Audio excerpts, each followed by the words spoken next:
fans. And you would have thought Philip Morris would win, and he didn't. Definitely. It's been a great start to the season for late model stock car racing, and it's not just how great the racing is, but the fans are supporting it this year. What's your thoughts of the take at what's your thoughts of the take at South Boston that happened between Philip Morris, Forrest Reynolds, the chassis builder for Philip Morris's racing team, and of course the incident with Lee Pulliam? Does the punishment or the fines, penalties levied by NASCAR, does it fit the crime on some of these guys, or do you think that they were a little bit harsh on the deal? Well, first, I don't think there should have been any penalty at all on Lee Pulliam. Was Forrest just going in there to disconnect Lee's ignition box? Absolutely. That was probably the case. But look, Lee don't know that. Lee does not know that. Someone comes up to your car and is trying to get in. You don't know what their intentions are, especially after they've thrown a radio at you. Right. So Lee doesn't know what he's going to do. What was he supposed to do? Sit there? I mean, what if Forrest's intent was to get in there and just start wailing on him? Was Lee supposed to sit there strapped into his car, unable to really defend himself and take it? I mean, that was, so I don't know what NASCAR thinks Lee should have done as far as that. And even then, if he was just disconnecting the ignition box, it's not like that's okay either. I mean, but then you go to, but on Forrest, I have mixed feelings on it. On one hand, I think NASCAR does need to do something about it. To me, there's a difference when it's drivers and crew members. If it's Philip getting out of the car and reacting that way, that's a little different than when someone on a crew goes up and does it. Now, with that said, we have seen this happen before at Bowman Gray, and NASCAR turned a blind eye to it. Right. So it's like, and again, Bowman Gray Stadium is labeled the Madhouse, the longest running track of NASCAR, Will and All-American Series racing. So why is it shunned upon at Bowman Gray as being okay? You can see Junior Miller and Myers beat the hell out of one another, jump on each other's hoods, and we've seen that happen before, drag people down the racetrack. But at South Boston, it's no, you can't do that. We got to draw the line here. Somebody's got to get punished. And so I often hear, and I'm speaking on the management side of racetracks. You know what I do with Carteret County Speedway and all that. Right. And we always hear everyone needs to be more like Bowman Gray. Well, how can you be more like Bowman Gray? What flies at Bowman Gray doesn't fly elsewhere, and two, NASCAR's kind of set a precedent. Hey, at Bowman Gray, these antics that fans love, by the way, it's entertaining. I mean, the fans love it, but it's okay at Bowman Gray, but other tracks, this is not acceptable anywhere else. So, right. It's a bad deal, but it is drawing fan interest. I mean, if I showed you the numbers that we're getting on Race 22 right now in terms of social media engagement, they are through the roof, Wesley. They are unlike anything you can imagine right now. Elaborate on that. Do you think it's people? Do you think it's the people like controversy? People like controversial stuff? Absolutely. I mean, when we talk about engagement, we've done multiple stories on this Reynolds deal. We've done the radio shows, and I'm telling you, the number of likes and shares and comments and the way people are engaging on our Facebook page, the numbers are unbelievable. I mean, I'm not going to say what they are, and I'm not going to compare them to other outlets because you guys wouldn't believe it if I told you the truth about it. It's unbelievable. The fans are eating this up. They love controversy, and people love controversy. Well, people love that. I mean, one of the biggest numbers I've had on the Fox Sports podcast this year was with Chaz Thompson of Dirt Track State of Mind. Love him, hate him. He's controversial, and people love that. The numbers were through the roof, definitely. Right. So do you think that what we are seeing with this Philip Morris, Forrest Reynolds, Lee Pulliam incident at Orange County or at the South Boston, the things that we see at Bowman Gray coming up next weekend with the Hayes Jewelers 200 at the Madhouse, is that a positive for the sport, or do you think it's a black eye on the sport? I think it's a little bit of both. I mean, on one hand, any press is good press. On the other hand, I would say someone's going to get hurt with this, but we have seen someone get hurt with this. And I hate to bring that up. I hate to bring it up in comparison, but you look back at Kevin Ward and Tony Stewart. That's the dark side of it.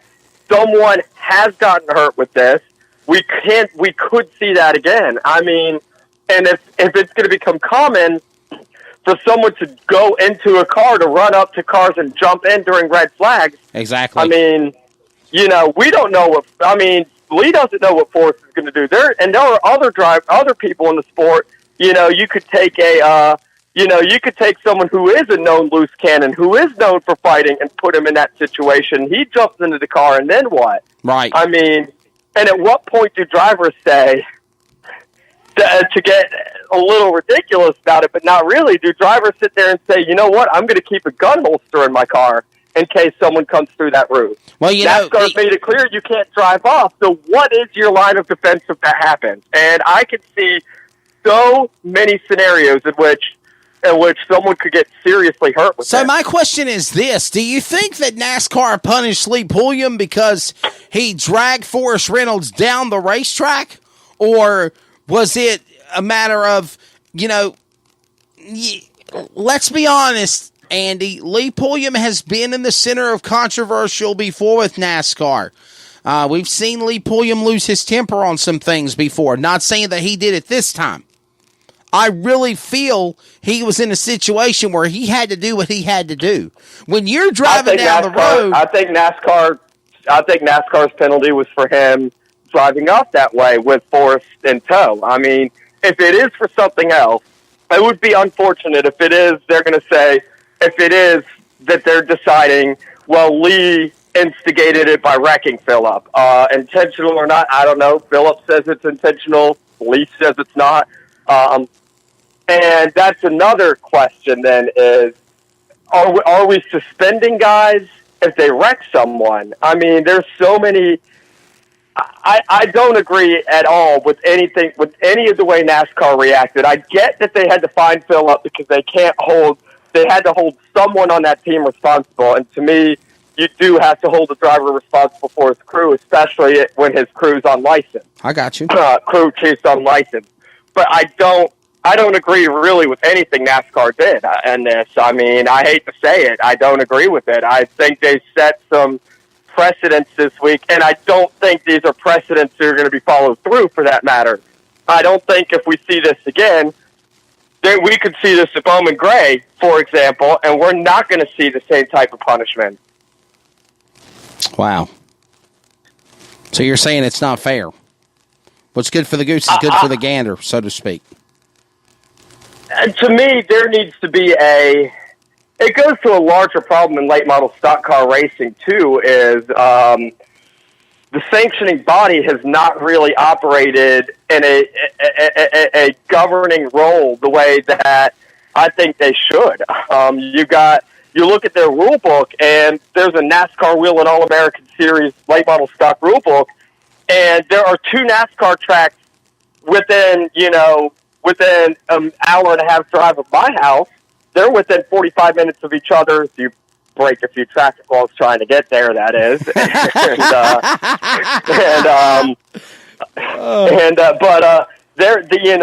They're on completely different sets of rules being NASCAR sanctioned. And, certain tracks have this rule, and then we're going to the penalty. This happens at Bowman Gray, and they put it on, and they get the drivers on Good Morning America or on Morning Joe or Fox and Friends, and you see it looped over and over on Fox and MSNBC, and you see it on NASCAR.com, and it's another night at the Madhouse. It happens in South Boston, and it's an outrage. Gotcha. Well, I see your point. I do. I mean, I don't see how. I do not see how Bowman Gray is in any inclination of being getting the free pass than any other track in the entire country does. So, and I do tell you, I am worried about what you said about drivers getting out of their cars and showing their displeasure, because we had an incident this past Saturday at Tacoma Raceway where Drew Collins got caught up in an accident, not of his doing. Somebody hit him, put him in the fence. He climbed out of his car on the racetrack under yellow flag conditions. Cars are still rolling around. Safety vehicles are rolling around. And he has the steering wheel in his hand. And his intent holding that steering wheel, Andy Marquise, is to do something to the guy that got into him. Luckily, Hart County Sheriff's Department, or Russell County Sheriff's Department in Tacoma, Georgia, basically intervened and got him to calm down and come over the wall, and nothing crazy happened. But it's these types of things that you just discussed about, Andy, that can cause another Kevin Ward Jr. moment. Well, and my thing is, and you've been to Carteret County, you probably heard the drivers' meeting, you probably heard it said before. Oh yeah. My thing is, if you're going to have an altercation, settle it after the race. And if you really can't talk it out, if you want to fight about it, you go out in victory lane, go right out there in front of the front stretch and fight it out for a few minutes.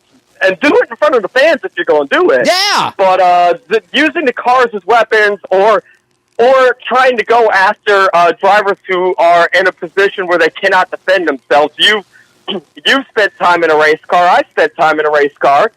And you are so confined. If someone comes up to you, and let's just forget about late models and talk about any type of car, really, a car, a mini cup, and a legend car, someone can just walk right up to those legend cars, open the door, and you got no way to defend yourself. Start at waylaying all. on you. I mean, in any of these cars. Exactly. They just start waylaying on you, and there's nothing you can do about it.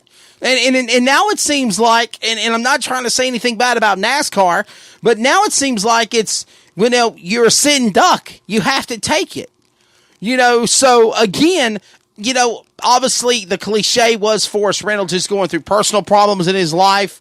There's blah, blah, blah, things going on. And it's kind of like what I talked about last Wednesday morning, Andy. Regardless of what you got going on in your personal life, when you get inside those race cars, whenever I get on the microphone, same as you, doing whatever we do in this industry, you've got to leave that personal life at the door. You've got to leave that stuff behind you. Absolutely, got to have composure. Absolutely. And I'm sorry, but I just do not buy the whole, well, he was having a bad time and he was having, this and that. I'm sorry. The guy knew what he was doing.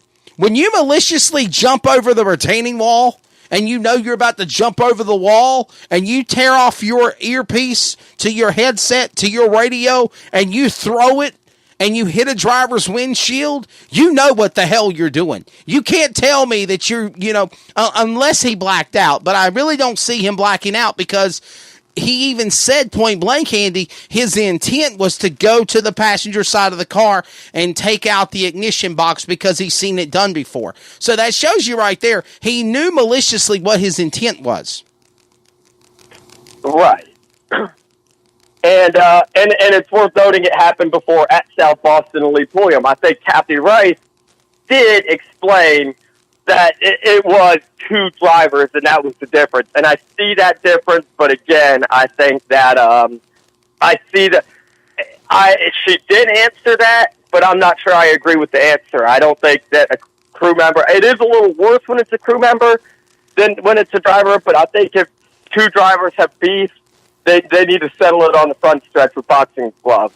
Yeah, but ain't the fact of the matter of it is, though, Andy, we got to wrap things up here in a few minutes, but ain't the fact of the matter is, though, that if you are, do you believe in the rule the driver's responsible for their crew and their family? Or do you think that that's a cop-out, that that's not fair?